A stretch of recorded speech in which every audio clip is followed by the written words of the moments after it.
Өмірден өтіп, жұмаққа жетіп, жайланғандар қаншама. Анасын сағынғандарға арнайы сағыныш басатын жырым.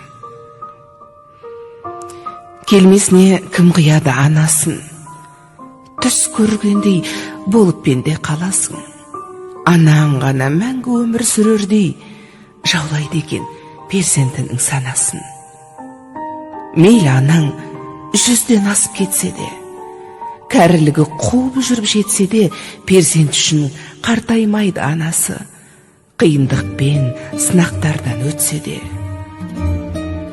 Асыл ана, жүзің нұрлы күн едің, шаңырақтың мерекесі гүл едің, сабырлы едің, қадамы бар салмақты, мейірімге бөлеуші едің жан жақты.